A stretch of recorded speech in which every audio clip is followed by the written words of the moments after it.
की।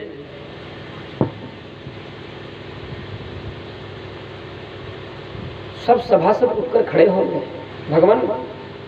भगवान सूर्य आपका दर्शन करने के लिए आ रहे हैं। भगवान कृष्ण ने कहा नहीं, ये राजा सत्राजित है। भगवान सत्राजित तो इतना देदीप्यमान स्वरूप कैसे, सूर्य के समान प्रखर आभा इसके स्वरूप से कैसे प्रदर्शित हो रही, कैसे परिलक्षित हो रही। भगवान ने कहा, भगवान सूर्य की उपासना करने से श्यामंतक मणि की प्राप्ति हुई। जिस श्यामंतक मणि के प्रभाव से ही इसका स्वरूप ऐसा परिलक्षित हो रहा है। अच्छा, इसका प्रभाव क्या है?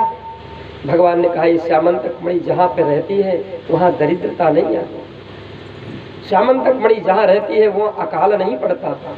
श्यामंतक मणि नित्य सूर्योदय के समय 8 भार स्वर्ण को प्रकट करती है। सभासदों ने कहा, गोविंद तब तक ये श्यामंतक मणि द्वारिकापुरी के राज खजाने में होना चाहिए। भगवान ने कहा नहीं नहीं, ये विचार उत्तम नहीं है।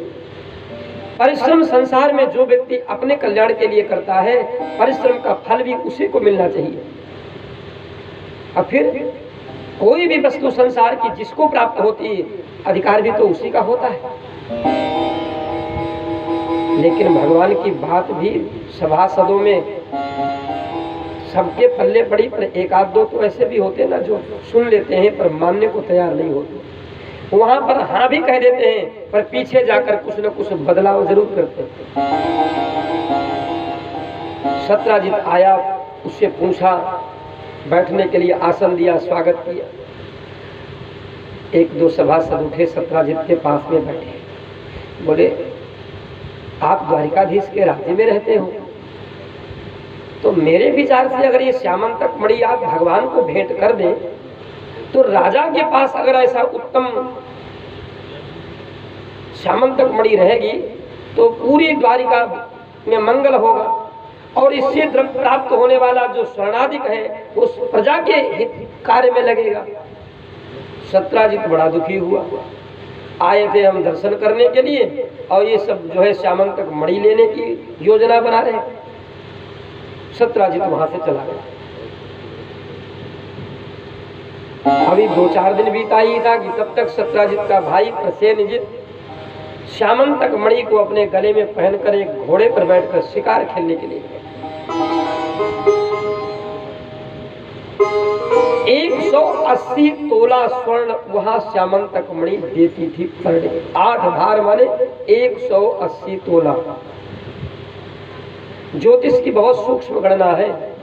व्रीहि कहते हैं धान को, व्रीहि माने धान, और उस व्रीहि के लिए 4 धान की 1 गुंजा, 20 गुंजा का 1 पण, 160 पण का 1 धरण, 1280 धरण का 1 कर्ष, 2120 कर्ष का 1 पल, और उसको गुणा कर दीजिए 100 से तो फिर 1 तुला, और उससे उसको भी 8 तुला का 20 तुला का 1 भार होता है।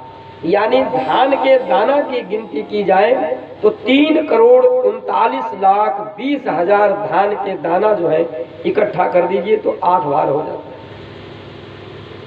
ये पूरी गणित कर ले।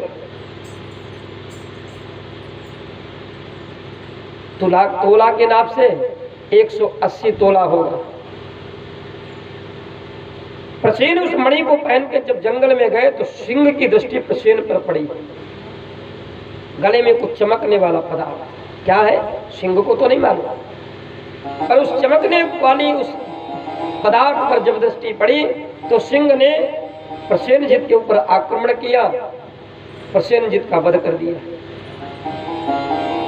सिंह प्रसेनमवधीत सिंहो जाम्बवता हता सुकुमारक मारोदित वेशस्य मंतका।